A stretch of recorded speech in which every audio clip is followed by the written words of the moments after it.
December Balaganj থানা ছাত্রদলের সাধারণ সম্পাদক সাই মাহমুদ সিরাজকে এই মসজিদের বয়সে এই আওয়ামী লীগ সন্ত্রাসীরা গুলি করেছিল, তার আজ পর্যন্ত আমি বিচার পাই নাই। ইনশাআল্লাহ আমাদের প্রধান অতিথি, বিশেষ অতিথি, সিলেট জেলা বিএনপি, বালাগঞ্জ থানা বিএনপি সর্বস্তরের নেতাকর্মীরা তারা মন্ত্রিমণ্ডল দিচ্ছেন। আমরা বলতে চাই, আমরা ঐক্যবদ্ধ থাকতে হবে। আমাদের দিলে যাকে আমাদেরকে নমিনেশন দিলেন, আমরা তাদের সৃষ্টি দিলেন, তার পক্ষে কাজ করবো, তাকে নির্বাচিত করবো, তাকে সংসদে পাঠিয়ে দিব। এই আশা, এই প্রত্যাশা ব্যক্ত রেখে আমি আমার বক্তব্য এখানে শেষ করছি। আল্লাহ হাফিজ।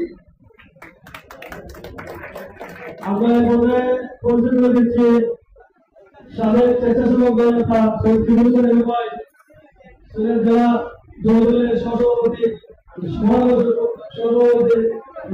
নুরুল রহমান কবির জেলা যুবদলের সহসভাপতি বিরুদ্ধে আন্দোলন সংগ্রাম করতে গিয়ে অনেক নেতৃবৃন্দ নির্যাতন নিপীড়নের শিকার হয়েছে। তার ধারাবাহিকতায় গুম হয়েছে আমাদের সিলেটের 1 কোটি মানুষের নেতা, বাংলাদেশের অত্যন্ত বাংলাদেশ জাতীয়তাবাদী দলের প্রথম নির্বাচিত সাধারণ সম্পাদক এই মাটি মানুষের নেতা এমিলিয়া সালিম। আমরা আজও আমাদের নেতাকে ফিরে পাই নাই। হাসিনার আন্দোলন করতে গিয়ে গুম হয়েছে আমার পরিবারের সদস্য, বাংলাদেশ জাতীয়তাবাদী ছাত্রদল সিলেট জেলা শাখার যুগ্ম সম্পাদক ইফতেখার আহমদ দিনার, ছাত্রনেতা জুনেদ জালালী সহ অনেক নেতৃবৃন্দ, যারা শুধু হাসিনার স্বৈরতন্ত্রের পতন ঘটানোর জন্য আন্দোলন সংগ্রাম করে ওরা আজকে কোথায় আছেন? আমাদের পরিবারের সদস্যরা, আমাদের নেতৃবৃন্দ কোথায় আছেন আমরা জানি না। আমরা বিশ্বাস করি অচিরে এদেশে নির্ধারিত সময়ে নিরপেক্ষ তত্ত্বাবধায়ক সরকারের অধীনে একটি নির্বাচন হবে। যে নির্বাচনে বিএনপির আন্দোলন করেছিলাম আমরা, আপনার ভোট আপনি দিবেন, আপনার ভোট যাকে ইচ্ছা তাকে দিবেন, সেই ভোটাধিকার আগামী নির্বাচনে আপনারা প্রয়োগ করবেন। এবং যারা আগুন জ্বালিয়েছিলেন তারা কোথায় আছে? এটা ইতিহাসের শিক্ষা, এটা ইতিহাস। সময় সংক্ষিপ্ত। খোকন ভাই, শপথ ভাই বক্তব্য রাখবেন। আমি আর একদিন আপনাদের সামনে এসে বিস্তারিত আলাপ করতে হবে। এখন আমাদের অনেক আলাপ করতে হবে। ছোট ছোট কিছু বাচ্চা বের হয়েছে, এরা জানে না টানে না, হুট করে একটা কথা বলে কোথায় বিএনপি, কোথায় আওয়ামী লীগ, কোথায় জিয়াউর রহমান, কোথায় শেখ মুজিব। এগুলো তাদেরকে জানতে হবে, না জানলে তারা ভুল করছে। শহীদ হোক, দেশ নেত্রী বেগম খালেদা জিয়া জিন্দাবাদ, বাংলাদেশের অহংকার তারেক রহমান জিন্দাবাদ। ধন্যবাদ। যাদের রক্তের বিনিময়ে আমরা ফেসিবাদ মুক্ত পরিবেশ পেয়েছি, যাদের আন্দোলন সংগ্রামের মধ্য দিয়ে আমরা গণতন্ত্রের অভিযাত্রা শুরু হয়েছে, সেই সকল শহীদ, বিশেষ করে আবু সাঈদ থেকে শুরু করে ওয়াসিম আকরাম থেকে শুরু করে যারা আমাদের আত্মহত্যা দিয়েছেন, জীবন উৎসর্গ করেছেন, সেই সকল বীরদের বিধি আত্মা করে আমি গভীর শ্রদ্ধা নিবেদন করছি। আমি বক্তব্য প্রলম্বিত করব না, কারণ এটি এখন প্রায় দুপুর 3:42 বাজতে চলছে। একটি কথা আছে না, আমাদের বিখ্যাত কবি সুকান্তের একটি কথা আছে যে ক্ষুধার রাজ্যে পৃথিবী বদ্ধময়, কোটি মাছ চার জন্য জল ছাড়া রুটি। আপনারা এখন প্রায় 3:42 বাজতে চলছে, আপনারা মধ্যাহ্নভোজ করবেন, তারপরে আরো অনেক অনুষ্ঠান সামনে যাবেন। তাই ইতিপূর্বে আমার পূর্বে এবং হাবিব নবী খান আপনাদের চমৎকার ভাবে তার বক্তব্যটি উপস্থাপন করেছেন। তারপরে আমার বক্তব্য প্রলম্বিত করার কোন সুযোগ নেই, আমি অতি সংক্ষেপে শেষ করব।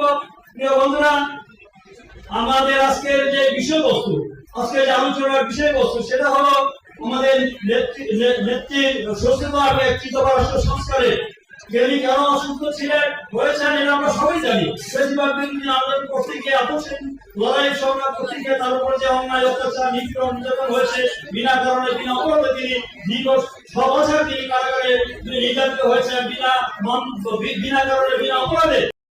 রাজি হন নাই, উনি যে প্রত্যাখ্যান করেছেন সেই কারণে আরেকবার করে যে তাকে আপনারা অভিনন্দন জানাবেন। আপনারা জানেন আমাদের মাতা দেশনেত্রী বেগম খালেদা জিয়া গতকাল গভীর রাতে আবার এভার কেয়ার হাসপাতালে ভর্তি হয়েছেন। মৃত্যুর মুখোমুখি দাঁড়িয়ে গেছেন আমাদের মাতা। তার এই বয়সে এখানে যাওয়ার কথা ছিল না। আল্লাহ পাক রব্বুল আলামিন আরো কিছুদিন আমাদের মাঝে তাকে রাখতে পারতেন, কিন্তু ফ্যাসিবাদী সরকারের শিকড়ি শেখ হাসিনা তিলে তিলে তিলে তিলে বিষ প্রয়োগ করে আমাদের নেত্রীকে হত্যা ষড়যন্ত্র করেছিল। সেখান থেকে তাকে এখন আবার সুস্থ করে ফিরিয়ে আনতে ডাক্তারদের, লন্ডন বাংলাদেশের সকল ডাক্তারদের অনেক পরিশ্রম করতে হচ্ছে, যে কারণেই তিনি গতকালকে আবার এবার কেয়ার হাসপাতালে ভর্তি হয়েছেন। আমাদের এই সভায় যারা উপস্থিত আপনারা হয়েছেন তার জন্য দোয়া করতে উপস্থিত হয়েছেন। সবার শেষে মোনাজাত হবে, সেই দোয়াতে আমরা সবাই দোয়া করব আমাদের মাতা দেশনেত্রী বেগম খালেদা জিয়ার জন্য। মাইলস্টোনের দুর্ঘটনার শোক সন্তপ্ত সকল মৃতদের আত্মার মাগফিরাত কামনা করি। গত 15 বছর শেখ হাসিনাকে উৎখাত করতে গিয়ে আমাদের প্রিয় সহকর্মী ইলিয়াস আলী সহ যারা গুম হয়েছেন, খুন হয়েছেন, তাদের প্রত্যেকের আত্মার মাগফিরাত কামনা করি এবং তাদের ত্যাগকে সর্বোচ্চ সম্মান দিয়ে স্মরণ করছি।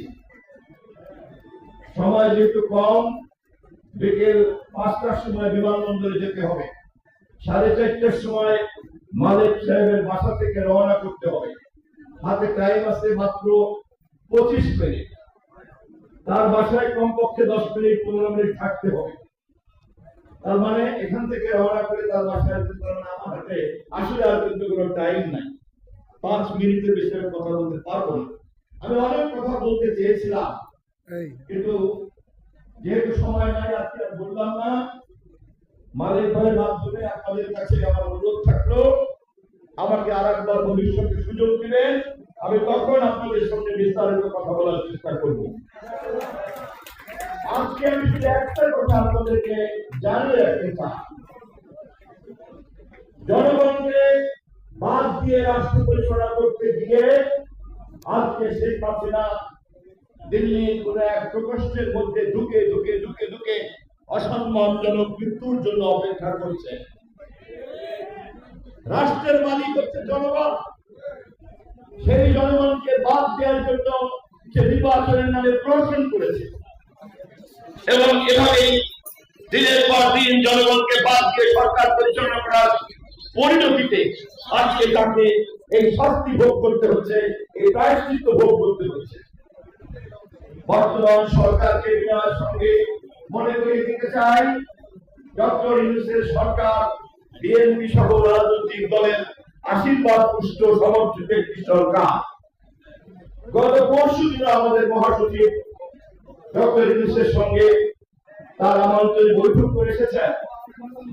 মাইলস্টোনের ঘটনার পরে দেশে অসন্তোষ তৈরি হয়েছে, সেই অসন্তোষের আগুনে ডক্টর ইউনূসের সরকারের নিঃশ্বাস বন্ধ হওয়ার উপক্রম হয়েছিল, কিন্তু সেই নিঃশ্বাস বন্ধ হওয়ার উপক্রম হওয়ার সাথে সাথে বিএনপির মহাসচিবের নেতৃত্বে রাজনৈতিক দল যখন গিয়ে যমুনাতে বৈঠক করে, তখন কেবলমাত্র এই সরকার আবার অক্সিজেন পায়, নতুন করে জীবন ফেরত পায়।